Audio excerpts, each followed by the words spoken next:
महाराज मनु ने 23,000 वर्ष तक घोर तपस्या करी, तब भगवान ने मंगला शासन किया। बोले जाओ मैं स्वयं परब्रह्म परमात्मा तुम्हारे यहाँ रामावतार लेकर आऊंगा। अब की बार देवता पहुंचे हैं और देवताओं ने जाकर जैसे ही भगवान की स्तुति करी, भगवान परिपूर्ण प्रसन्न हो गए और प्रसन्न होकर कहा जाओ अब मेरे अवतार का समय आ गया है। बोले क्या? बोले जब जब होई धर्म के हानि, बाढ़ई असुर अधम अभिमानी, तब तब प्रभु धरि विविध शरीरा, हरहि कृपा निधि सज्जन पीरा।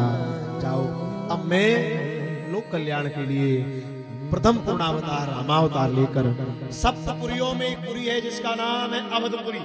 गोस्वामी जी कहते हैं मानस में 3 पुरियां हैं। पहली पुरी है अवधपुरी। अवधपुरी कैसी है? गोस्वामी जी कहते हैं जहां किसी का वध नहीं होता है। अवधपुरी कैसी है? बोले जहां सब अच्छे ही अच्छे हैं, बुरी तो एक मंत्रा है। दूसरी पुरी है लंकापुरी। लंका में सब बुरे ही बुरे हैं, अच्छा कोई नहीं है। अच्छा कौन है? बोले अच्छे तो एक भैया विभीषण है। और मानस में तीसरी पुरी है जिसका नाम है मिथिलापुरी। बोले मिथिला में कोई बुरा है ही नहीं है। बोले क्यों? मिथिला में जगदम्बा का अवतार हुआ है, इसलिए मिथिला में सब अच्छे ही अच्छे हैं, बुरे तो। गोस्वामी जी कहते हैं हम उसी अवधपुरी में प्रवेश कर रहे हैं। उस परम पावनी पुरी का नाम है अवधपुरी। गोस्वामी जी ने लिखा है राम जी को अवधपुरी कैसी प्रिय है? राम जी को अवधपुरी में रहने वाले कैसे प्रिय है? बोले अति प्रिय मोहि यहाँ के वासी। मुझे यहाँ रहने वाले लोग बहुत प्रिय हैं, इनको मैं बहुत प्रेम करता हूँ। आज मैं उस अवध में जा रहा हूँ। कौन है अवध में? सरयू। सरयू के तट पर जा रहे हैं। क्यों महाराज? हमारे यहाँ तो आचार्यों ने कहा है अरे गंगा जी से भी अधिक महिमा है सरयू जी की। क्यों? गंगा जी भगवान के चरणों से निकली है और सरयू जी भगवान के मस्तक से प्रकट हो गई। सरयू जी ने भगवान से कहा हे नाथ मुझे पर कृपा कब करोगे? समय आने दो, मैं अपना अवतार लेकर आऊंगा। अवधपुरी मेरी राजधानी होगी, अवधपुरी का मैं राजा बनूंगा और अवधपुरी के तट से ही बहकर तुम निकलोगी। उसी तट पर मैं क्रीड़ा करने के लिए रामावतार लेकर आऊंगा। मुझबाल गोस्वामी जी कहते हैं ब्रह्मा जी के वचन देवताओं को प्रिय लगे। मोर वचन सबके मन माना, साधु साधु करी ब्रह्म बखाना। सबने कहा साधु साधु साधु। भगवान अवतार लेकर आने का समय हो गया है। जैसे भगवान के अवतार का समय आया, अब तो महाराज चक्रवर्ती सम्राट महाराज दशरथ जिन्होंने सूर्यवंश की 75वीं पीढ़ी में जन्म लिया है, पुत्रों की कोई कामना नहीं है। गोस्वामी जी कहते हैं आज अपने गुरुदेव महर्षि वशिष्ठ के पास चले जा रहे थे। महाराज वशिष्ठ की धर्मपत्नी का नाम है अरुंधति माता। अरुंधति ने जैसे ही देखा कि सामने चक्रवर्ती सम्राट महाराज दशरथ चले जा रहे हैं, गोद में गुरुपुत्र था, मां ने देखकर विचार किया चक्रवर्ती सम्राट महाराज दशरथ की कोई संतान नहीं, मेरी संतान कहां पुरोहित कर्म करेगी। मां ने धीरे से बालक को चीमटी ली, बालक रोने लगा। जैसे रुदन सुना चक्रवर्ती महाराज ने पीछे मुड़कर देखा, लौट कर आए, गुरु मां बैठी है। आकर गुरु मां को प्रणाम किया, मां क्या बात है, ये बालक क्यों रो रहा है? मां ने कहा महाराज ये बालक इसलिए रो रहा है, ये कह रहा है कि चक्रवर्ती सम्राट महाराज दशरथ की कोई संतान नहीं है, मैं किसके घर में जाकर पुरोहिताई करूंगा, इसलिए महाराज मेरा बालक रो रहा है। जैसे ही सुना महाराज दशरथ के हृदय में पुत्र प्राप्ति की उत्कंठा ने जन्म ले लिया। दौड़े दौड़े गुरुदेव भगवान वशिष्ठ के चरणों में जाकर कहा गुरुदेव मेरे ऊपर भी कृपा करिए, मेरे यहाँ पुत्र हो जाए, अयोध्या में आनंद बह जाए। भगति सहित मुनि आहुति दीने, कहा जाओ मेरी आज्ञा है, मेरा आशीर्वाद है, श्रृंगी ऋषि के पास जाओ, सम्मान पूर्वक उनको बुलाकर लेकर आओ और पुत्र कामेष्टि यज्ञ कराइए। गुरुदेव भगवान के वचनों को सुनकर चक्रवर्ती सम्राट महाराज गए, श्रृंगी ऋषि को लेकर आए, आदर पूर्वक उनका संस्कार किया और सत्कार करके महाराज पुत्र कामेष्टि यज्ञ किया और पुत्र कामेष्टि यज्ञ होने लगा तो भगति सहित मुनि आहुति दीने, जैसे आहुति देने लगे श्रृंगी ऋषि ने आहुति देना प्रारंभ किया। प्रगटे अग्नि चरु कर है लीने। उसी समय गोस्वामी जी कहते हैं भगवान अग्नि नारायण चरु अर्थात खीर का चरु लेकर प्रकट हो गए। तीनों माताओं को कौशल्या, सुमित्रा और कैकेयी को प्रदान किए, कहा जाओ इस खीर को पाते ही तुम गर्भ धारण कर लोगी। तीनों माताएं प्रसन्न हो गई। माता कौशल्या, माता कैकेयी अपने निज भवन में ले गई। पर महाराज जी सुमित्रा जी ने उस खीर के चरु को अट्टालिका पर महल के बाहर रख दिया। उसी समय पक्षी ने चोंच में दमाया और बहुत ऊपर आकाश मंडल में एक पर्वत के शिखर पर हनुमान जी की माता अंजनी सूर्य को अर्घ दे रही थी। और जब सूर्य को अर्घ दे रही थी महाराज, तो उस चरु को चोंच में दबाकर पक्षी आकाश मंडल में ले गया और माता अंजनी के हाथ में जाकर छोड़ दिया। जैसे ही छोड़ा, मां ने विचार किया देवताओं का प्रसाद है, इसलिए मैं ग्रहण कर लूंगी। अथवा गोस्वामी जी कहते अंजनी माता को यह भी श्राप था कि तुम बिना ब्याही मां बन जाओगी। उस समय उनका विवाह नहीं हुआ। दोनों श्राप पूर्ण हो रहे। जैसे खीर का हाथ में गया, उन्होंने देवताओं का प्रसाद समझकर पान किया। गोस्वामी कहते हैं जिस खीर से राम जी का जन्म हुआ है, उसी खीर से हनुमान जी का जन्म हुआ है।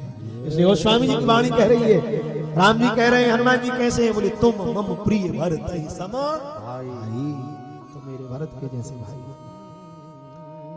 आज तो सुमित्रा मैया रोने लगी, ये दोनों मां बन जाएंगी, मैं बिना मां बनी रह जाऊंगी।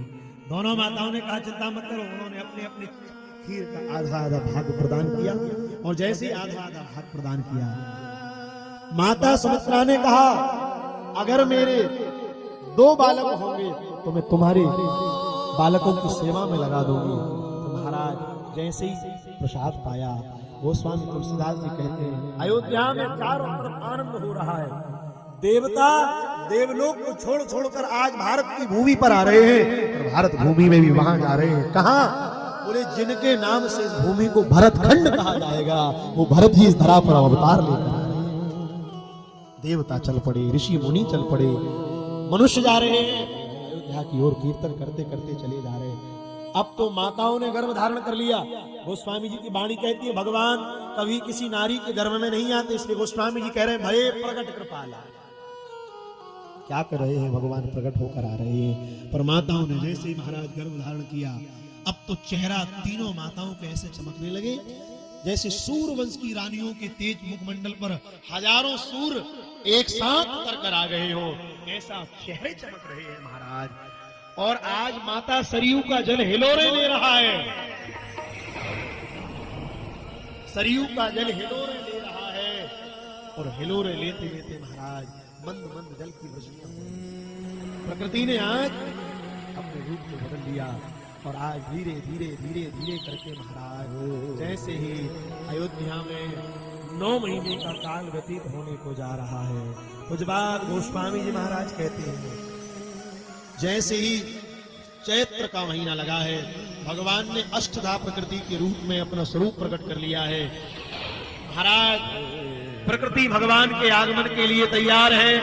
आज परिपूर्ण परब्रह्म परमात्मा सच्चिदानंद घन भगवान श्रीमद नारायण अपने 24 अवतारों में अपना प्रथम पूर्णावतार रामावतार लेकर भारत की भूमि पर पधार रहे हैं।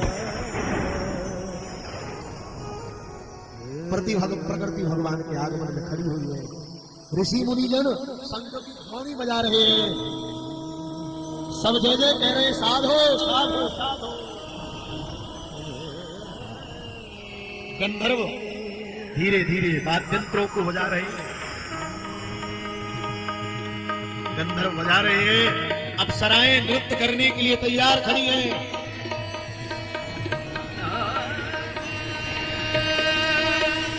सारी प्रकृति संत ब्राह्मण गोमाता आनंदमय हो रही है।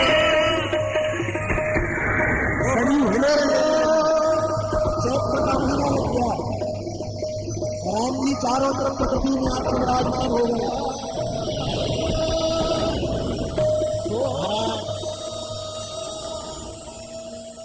द्वार पर प्रतिपदा खड़ी है महाराज। 9वीं तिथि मधुमास पुनीता, 9वीं तिथि मधुमास पुनीता।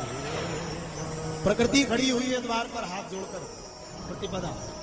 राम जी के आगमन का काल हो गया, हाथ जोड़कर खड़ी। क्या कह रही? बोले सरकार प्रतिपदा में आ जाओ। भगवान ने कहा क्यों? प्रतिपदा में क्यों आ जाएं? बोले आज गुड़ी पड़वा है, आज से नव संवत्सर प्रारंभ होता है, इसी दिन आ जाओ। भगवान ने कहा विचार करो। परमा निकल गई। क्यों? क्योंकि उन्होंने अपने गुण बता दिए। उन्होंने अपने गुण बताए। जैसे द्वितीया आई, द्वितीया ने भगवान से कहा, बोले सरकार द्वितीया में आ जाओ। भगवान ने कहा तुम्हारा क्या गुण है? बोले भैया दूज का पर्व मुझसे ही जुड़ा है। भगवान ने कहा देखेंगे। तृतीया आई, बोले कहा सरकार तृतीया के दिन आ जाओ। भगवान ने कहा क्यों? बोले नाथ तीज की बड़ी महिमा है। भगवान ने कहा देखेंगे। जैसे ही चतुर्थी आई, कहा हम में आ जाओ। बोले तुम्हारा क्या गुण है? बोले प्रथम पुत्र गणेश जी हमारे ही दिन आए। भगवान ने कहा देखेंगे। पंचमी आई, बोले हम में ही आ जाओ। बोले क्यों? बोले बसंत पंचमी और रंग पंचमी हमसे ही जुड़ी हुई है। भगवान ने कहा देखें। षष्ठी आई, बोले नाथ हम में आ जाओ। बोले क्यों? बोले 6 का अंक बड़ा पवित्र, षष्ठी क्रिया बालक की हमारे से। सप्तमी आई, सप्तमी ने कहा सरकार हमारे ही दिन आ जाओ। भगवान ने कहा तुम्हारी क्या महिमा है? बोले 7 का अंक बड़ा शुभ है। फिर अष्टमी आई, तुम्हारी क्या महिमा है? बोले कुल देवी की उपासना अष्टमी के दिन ही करी जाती है। प्रतिपदा से लेकर अष्टमी तक तिथियां निकल गई। भगवान प्रकृति मंडल में आ गए, अवतार नहीं लिया। अब तो 9वीं तिथि है। महाराज जी हाथ जोड़कर खड़ी है, बोल नहीं रही। भगवान प्रतीक्षा कर रहे हैं, बोले कुछ। धीरे धीरे धीरे समय निकल गया। भगवान ने 9वीं से कहा बोलो। सबने अपनी महिमा बताई, तुम्हारी महिमा नहीं है। 9वीं ने हाथ जोड़कर कहा सरकार जिसकी महिमा होती है वो बताता है। संसार में 9 के अंक को तो वैसे ही बड़ा खराब मानता। 9 मैं तो खाली हूं, 9 का अंक तो खाली है। भगवान ने कहा चिंता मत करो, खाली को भरने के लिए ही मेरा अवतार होता है। जैसे ही भगवान ने कहा, पूज्यपाद गोस्वामी तुलसीदास जी कह रहे हैं, उसी समय परब्रह्म परमात्मा सच्चिदानंद घन अकारण करुणा सिंधु संपूर्ण अखिल ब्रह्मांड के अधिपति भगवान श्री नारायण आज अपने 24 अवतारों में प्रथम पूर्णावतार सूर्यवंश की 17वीं पीढ़ी में रामावतार लेकर धरा पर आ रहे हैं। और उसी समय भगवान ने चतुर्भुज रूप धारण कर लिए महाराज। जैसे ही चतुर्भुज रूप धारण किया है, भगवती माता कौशल्या दोनों भुजा उठाकर खड़ी हो गई, भगवान की स्तुति कर रही। भगत कृपाला दीन दयाल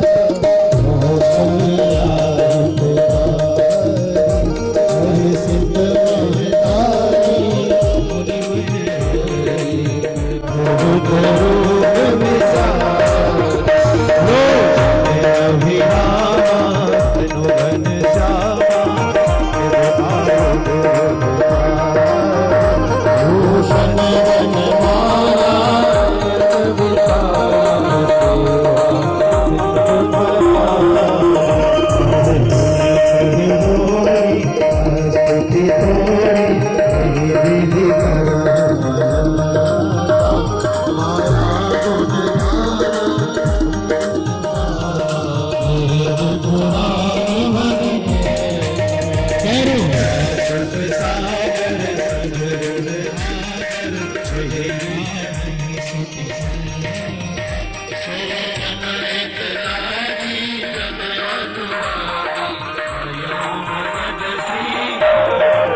ही भगवान चतुर्भुज रूप धारण करके प्रकट हुए महाराज।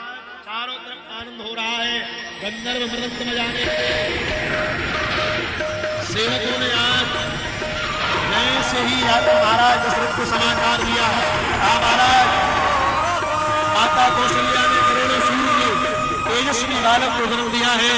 सखियों ने कहा महाराज कैकेयी अम्मा ने भी एक बालक को जन्म दिया है।